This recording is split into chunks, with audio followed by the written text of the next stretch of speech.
Hello everyone, আসসালামু আলাইকুম। আশা করি সবাই অনেক বেশি ভালো আছেন। আলহামদুলিল্লাহ আমরাও ভালো আছি। লাস্টের রোজাগুলো আমার সববারই এরকম একটু কষ্ট লাগে। আসলে প্রথম রোজাগুলো খুব ভালো যায়, তারপর লাস্টে যখন 5-6টা থাকে মানে এরকম আমার একটু কষ্ট লাগে, কেন জানি বুঝি না।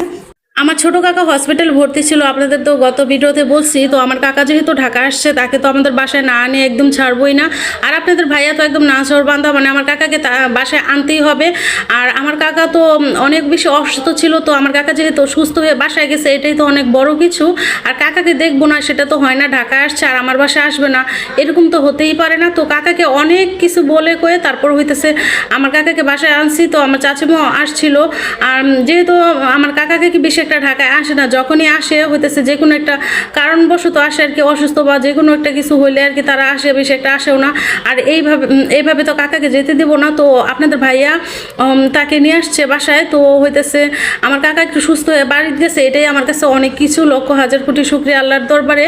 তো এই সাধারণ খাবারগুলো ছিল।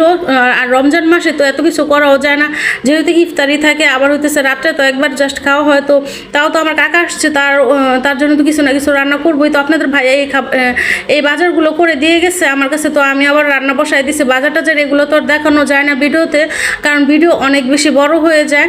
তো গরুর মাংস, রোস্ট, চিংড়ি মাছ আর বেগুন করছিলাম, এগুলোই করছিলাম। আর বেশি খাবার করলে কিন্তু সেই খাবারগুলোও খাওয়াই যায় না। রমজান মাস তো এমনি একদম খাবার খাওয়া যায় না, আর এগুলো যদি করি তাহলে হইতেছে আরও খাবার বেশি অপচয় হয়। আর আমার বাসায় একটা জিনিস, আমার বাবার বাড়ির মানুষ আসুক বা শ্বশুর বাড়ির যেই আসুক না কেন, মানে আমি খাবার অপচয় করবো না। যেই জিনিসটা আমরা খেতে পারি বা যতটুকু খেতে পারি ঠিক ওই পরিমাপই রান্না করা হয়, বেশি রান্না করি না। কারণ যেহেতু খাবার নষ্ট করা তো একদমই যাবে না, কারণ যেহেতু দ্রব্যমূল্যের অনেক বেশি দাম, তার উপরে হইতেছে সব কিছুই দাম। কোন জিনিসের দাম কম এরকম না, কিন্তু বাজারের যে কোনো জিনিসের অনেক বেশি দাম, সেটা তো আমরা সবাই জানি।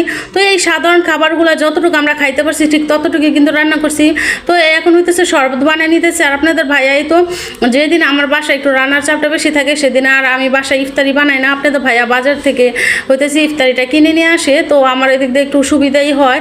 তো এখন হইতেছে হালকা পাতলা না সবাই আর কি ইফতারি খাইতেছে। আর আমার কাকি আমার ছোট বোনকে নিয়ে বসে আছে। আর সবাই আমরা একসাথে আর কি টেবিলে, কিন্তু আমার কিন্তু বড় ছয় চেয়ারের টেবিল আছে, কিন্তু আমরা কেউই টেবিলে খাই না।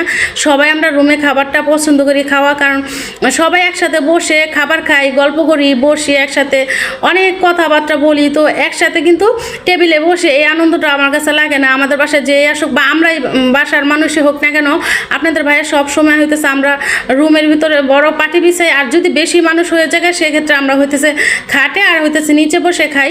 আর এটা তো ঢাকা শহর, তেমন একটা স্পেসও নাই, ঘরের ভিতর ফার্নিচার টার্নিচার থাকে, তার জন্য হইতে